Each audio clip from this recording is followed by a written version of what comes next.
Today, Canada and the United States share one of the most stable and beneficial international relationships in the modern world. It has even been said that the borders between Canada and the United States is one of the longest unprotected borders in the world. Canada and the United States are currently the world's largest trading partners and have the world's longest border. But that is not to say they did not have their disputes. Difficulties between the two countries include repeated trade disputes, environmental concerns, Canadian concern for the future of oil exports, and issues of illegal immigration and the threat of terrorism. Nevertheless, trade between the two countries has continued to expand in both absolute and relative terms for the last 200 years.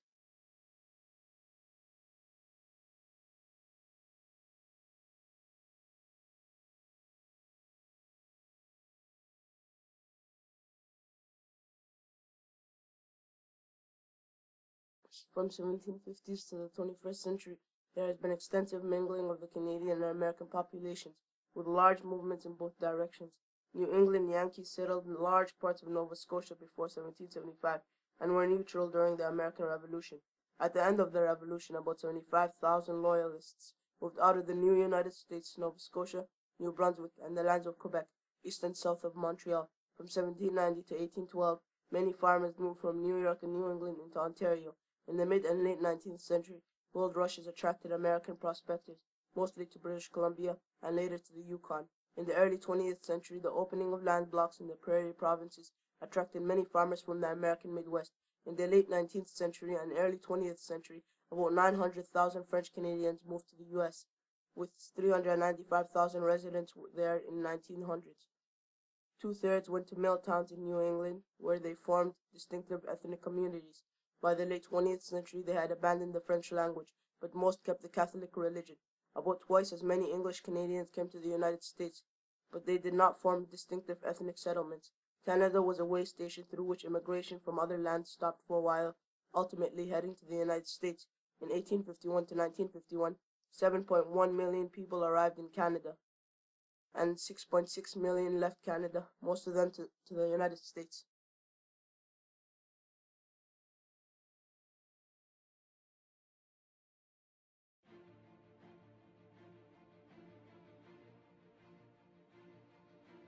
At the outset of the American Revolutionary War, the American Revolutionaries hoped the French Canadians in Quebec and the colonists in Nova Scotia would join their rebellion, and they were pre-approved for joining the United States in the Articles of Confederation.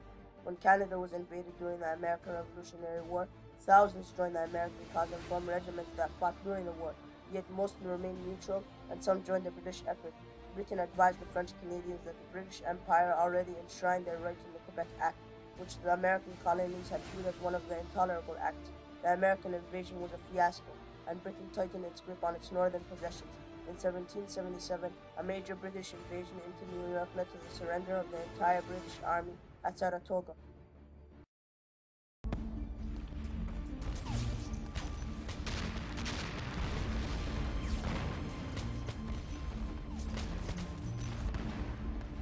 We wouldn't be here without the Revolutionary War, and I've gone back recently in my own personal readings to try to understand more about that, how brave they were, and they were not just brave in a military sense, they were intellectually brave. The people who were in the forefront of the revolution were people engaged in commerce because they felt most specifically and directly British interference, British taxation and limitations. The American Revolution, in one sense, is an example of a war in which the weaker contestant prevails because it is more determined to persevere.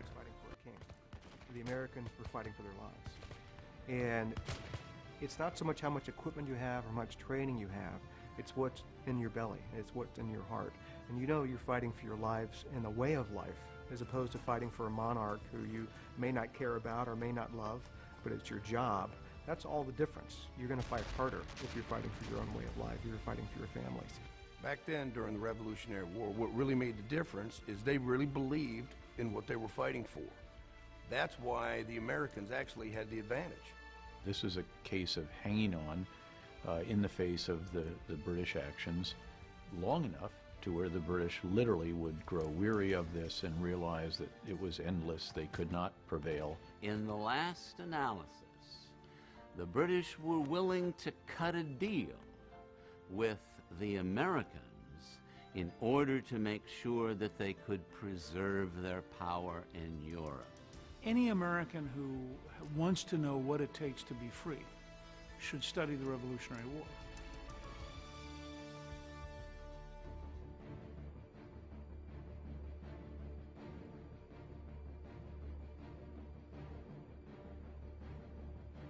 After the war, Canada became a refugee for about 75,000 loyalists who either wanted to leave the U.S. or were compelled by patriot reprisals to do so. Among the original loyalists, there were 3,503 blacks. Most went to Nova Scotia, and in 1792, 1,200 migrated to Sierra Leone.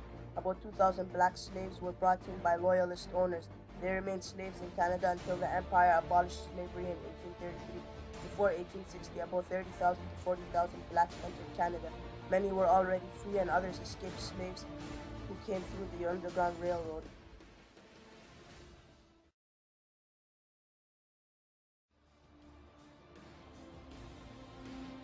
The Treaty of Paris, which ended the war, called for British forces to vacate all their forts south of the Great Lakes border. Britain refused to do so, citing failures of the United States to provide financial restitutions for loyalists who had lost their property in the war. The Jay Treaty in 1795, with Great Britain, resolved that lingering issue, and the British departed the forts. Thomas Jefferson saw the nearby British imperial presence as a threat to republicanism in the United States, and so he opposed the Jay Treaty, and it became one of the major political issues in the United States at the time. Tensions mounted again after 1805, erupting into the War of 1812, when the Americans declared war on Britain. The Americans were angered by British harassment of U.S. ships on the high seas, severe restrictions against neutral American trade with France, and British support for hostile Indian tribes in Ohio and territories the U.S. had gained in 1783. American honor was an implicate issue. The Americans were outgunned by more than 10 to 1 by the Royal Navy, and so a land invasion of Canada was proposed as the only feasible means of attacking the British Empire. Americans on the west frontier also hoped an invasion would bring an end to the British support of Native and American resistance to the westward expansion. Once war broke out, the American strategy was to temporarily seize Canada as a means of forcing concessions from the British Empire. There was some hope that settlers in Western Canada, most of them recent immigrants from the United States, would welcome the chance to overthrow their rulers. Yet the American invasion was incompetent and were defeated primarily by British regulars with support from the Native Americans and Upper Canada. Major British invasions of New York in 1814 and Louisiana in 1814 to 1815 were poorly handled, and Britain retreated, leaving both sides about where they were in 1812. With the collapse of Napoleon, Britain ended naval policies that angered Americans. With the defeat of the Indian tribes, the threat to American expansion was ended. The war ended by a treaty that took effect in February 1815. In later years, Canadians, especially in Ontario, viewed the War of 1812 as a heroic and successful resistance against invasion, and as a victory that defined them as a people.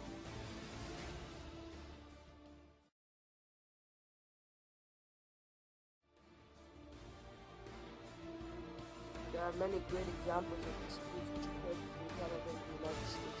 One great example would be the Alaska boundary dispute. When the Americans purchased Alaska from the Russians in 1867, the boundary between Alaska and Canada was left unclear. This uncertain boundary became a critical matter when gold was discovered in the Klondike region of Canada's Yukon Territory. The Yukon Gold Rush of 1898 brought the long-standing dispute to a head, as thousands of miners poured into the area. The treaty described the boundaries in terms of distance from the coast. No one knew whether to measure from the coastline or the inlets. Canada and the United States each claimed different boundaries. In 1903, the Americans, British, and Canadians agreed to settle the matter by arbitration through a tribunal, a court representing three interests. The American government appointed three representatives, including the Secretary of War, who openly supported the American claim. Prime Minister Wilfrid Laurier appointed two judges who were somewhat closer to the description of impartial jurists. The sixth appointee was Lord Alverstone from Britain, who did not want to anger the Americans since Britain wanted the United States as an ally. This led Alverstone to support the United States, and the final agreement reached favor of the Americans. Canadians were outraged by the result, and many began to doubt Britain's commitment to the members of its empire. In the heat of the moment, Laurier suggested that the time had come for Canada to assume full control over its foreign affairs. The difficulty, as I conceive it to be, is that so long as Canada remains a dependency of the British Empire, the present powers that we have are not sufficient enough for the maintenance of our rights. After tempers cooled, Laurier's suggestion was put aside. In fact, for many Canadians, the Alaska boundary dispute underlined the need to maintain a positive British connection as a barrier against the United States.